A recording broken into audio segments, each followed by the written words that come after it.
have had such an incredible opportunity to learn from these individuals who are working in a multitude of different ways to improve the nutrition of our people, from spiritual to physical to cultural, all of the ways in which we are coming together to heal. And so we will now have, again, another one of my personal heroes come and share an elder's response with us. So I'm going to ask Beverly Warne to come.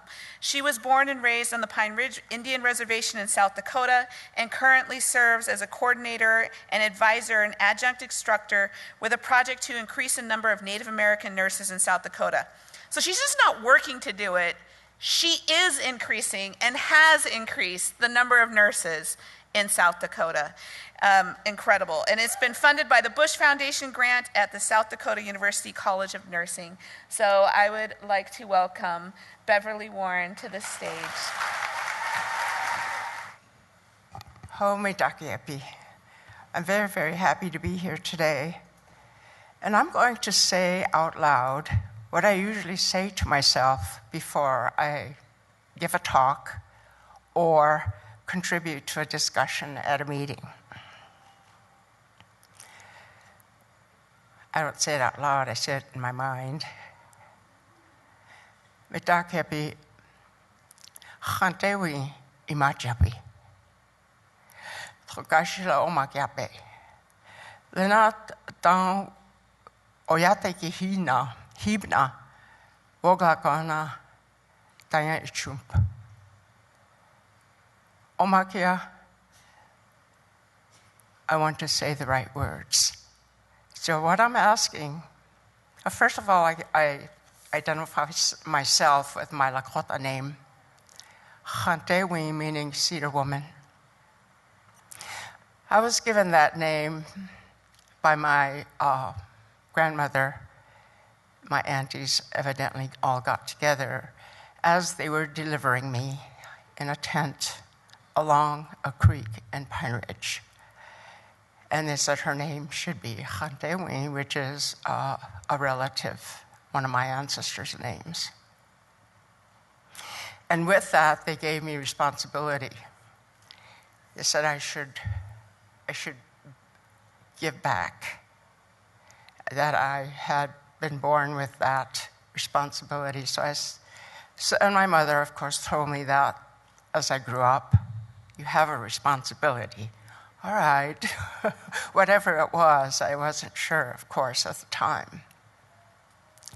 Well, when you speak to your ancestors, like I do, you have to identify yourself with your original name. Lakhantewi is my name. And so when I say that, I know they're listening. Oh, okay, and then I imagine them behind me, because I ask them for me to say the right words based on what we just heard. What wonderful speakers. I'm just in awe of the group of people here who have had words to say, to teach us, to speak from their hearts and their minds. I love that little lady named Abigail. She is always so positive and uplifting for people. And it's not put on, that's just her personality. It's good to have her with us. She told stories. I love stories because that's the way I was raised as well. My maternal grandfather used to drum and sing at dawn and at dusk, the morning and evening prayers. And then he would add a story, singing it, so kids listen. When you hear the drum and you hear the words and hear the stories, it's embedded in you. And his stories were basically about our values as Lakota people. This was a very long time ago. I was born in 1939, and I didn't learn English until I went to boarding school and met my first Washichu. But those stories that he sang to us were stories about the values he was teaching us, because we lived in an extended family setting with our grandparents with this middle house and our parents and the children in basically they were sleeping houses because we all gathered at the main house. Our values are, the way I was taught, are fortitude, wisdom, courage, generosity, honor, respect, and humility. And all of them have a direction. The first four are the four directions. The fifth one, honor, is up to the sky. And respect is Mother Earth, Unchimaka. And humility is within.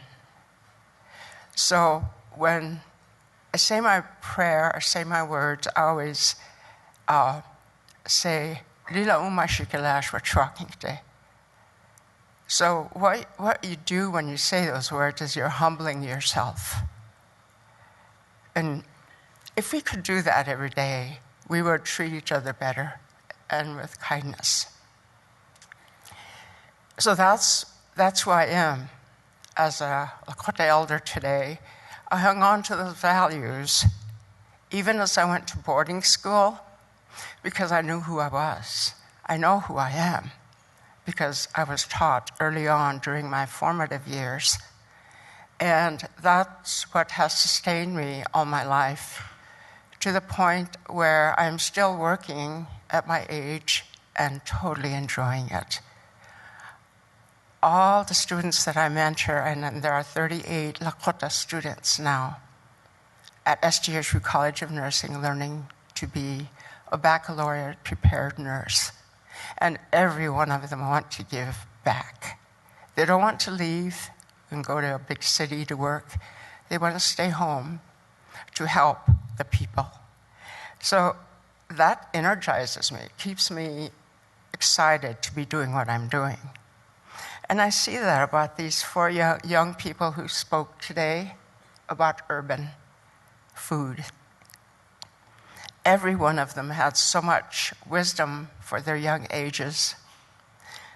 Valerie, with teaching her deeper meanings and understandings of nutrition from the Western point of view, because she's educated in the Western way, but she's grounded in her culture, in her tribal beliefs and knowledge. And she's able to merge the two and teach the people so they can better understand how resilient they are for having survived all these years.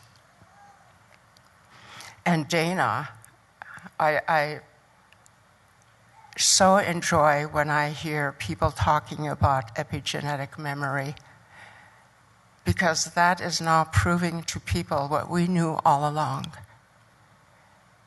Scientific research that proves that our DNA has changed due to historical trauma, boarding schools, ACE, adverse childhood events, all of the cumulative effects of what we have lived through historically as Indigenous people.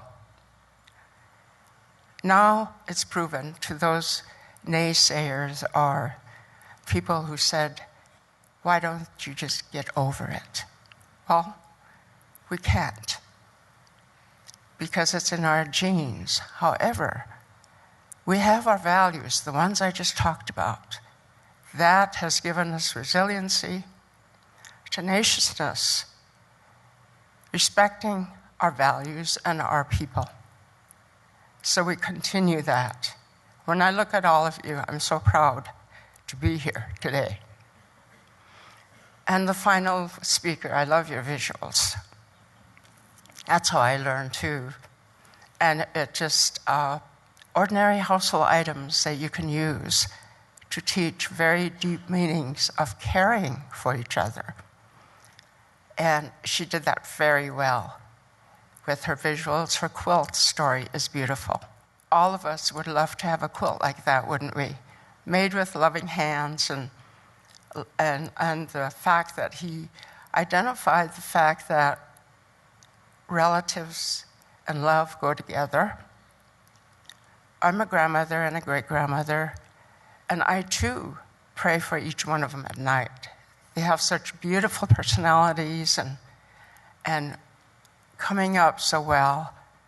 And I hope that they will continue to do what they're doing so that they someday could stand up here as an elder and talk about what we are as a people. Strong and resilient. I see it in the student nurses that I mentor. I see every one of them once a month. I'm a nurse for 57 years and I still love it. It was a right career for me. And so I enjoy speaking and mentoring those students for an hour and longer if necessary and as needed. I learn from them, and they already have that genetic knowledge and that strength within them. Or they wouldn't be saying, I want to stay home and give back. I want to help my people. Several of them are wanting to go on to graduate school and become nurse practitioners to work in mental health, pediatrics, family medicine.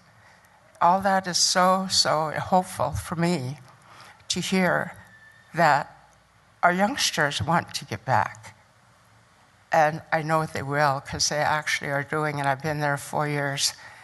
And when I started, we had 5 students. Now we have 38. And it's because of support and keeping Lakota values intact. And if maybe they don't know some of it, I'm there to teach who we are and what we are. Chaheche tumitaki apila la pila maya.